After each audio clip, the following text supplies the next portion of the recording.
麼我要讓着妹妹？憑什麼我要讓着妹妹？很無聊，我去看哥哥在做什麼。真好玩，我也想玩。別亂動，哼，有什麼了不起？這是我好不容易砌的，別把它弄倒。要麼讓我和你一起玩，要麼你放下這個來陪我玩。別來煩我，我正忙着呢。你竟然不理我，你幹什麼？哥哥欺負我，你這麼大，怎麼還欺負妹妹？誰讓他破壞我的模型？偷瞄即係偷睇。你是哥哥就不能讓一下妹妹嗎？模型倒了再砌就行了，你偏心。憑什麼我是哥哥就要讓他？破壞模型是妹妹的錯，但推倒妹妹是我不對。媽媽只會責備我，實在太偏心了。我只是想得到公平對待。我討厭妹妹，討厭媽媽。我應該去告訴媽媽，她這樣處理我很傷心。我是不是不應該這麼處理？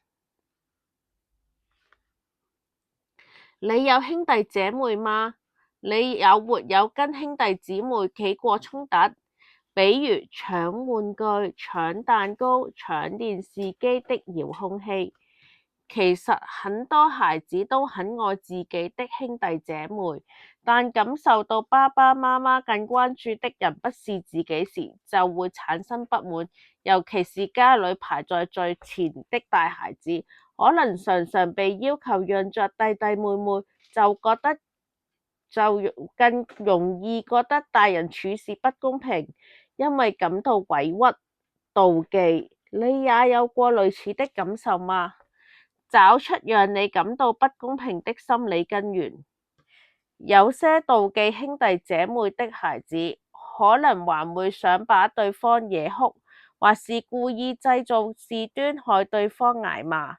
你也許曾控制不住自己的衝動，做過類似的事情，事後卻感到不安和自責。總之，相愛相殺的感受有些複雜，但其實你並不是壞心眼，你只是想確認爸爸媽媽是不是依然愛你，是不是還在意你。第二，認可自己，明白自己的重要性。每個孩子都是獨一無二的，即使是兄弟姐妹，也會有不同的脾氣、秉性和優異特質，所以別被心中的妒忌衝動沖昏頭腦。要相信，無論你有多少個兄弟姊妹，在爸爸媽媽心目中，你始終是獨一無二、無可替代的孩子。別忽略爸爸媽媽對你的愛。正因為每個孩子的喜好、需求都不一樣，即使爸爸媽媽用一模一樣的方式來對待所有孩子，也不可能讓每個孩子都滿意。因此，當你看到爸爸媽媽偏愛兄弟姐妹時，你就會忽略他們對你的愛。想想看，讓你感到不公平的爸爸媽媽做過哪些讓你感覺溫暖被愛的事情呢？試試這麼做。在你眼裏，世界是什麼樣子的？你會怎樣理解自己和身邊的人呢？嘗試用顏色筆畫出你的世界吧。用你喜歡的畫筆畫出我的世界。你想怎麼畫就怎麼畫，沒有對壞好壞對錯之分。這幅畫可以包含你的家人、朋友、老師或同學，也可以包含你喜歡的地方和喜歡做的事。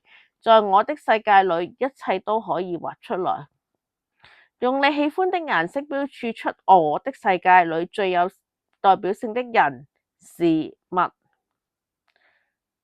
如果你不喜歡畫畫，也可以從舊報紙、舊雜誌剪下你需要的圖案，用它們拼貼出我的世界。想一想，還有什麼好辦法？在和兄弟姐妹相處的過程中，還有哪些地方讓你感覺不舒服？當你認為爸爸媽媽不公平時，你能不能找到反駁這個看法的具體例子？你的兄弟姐妹有哪些值得你學習的地方？問題不只是一種解決方法，或許你可以找到更多適合自己的好辦法，嘗試把它們寫下來。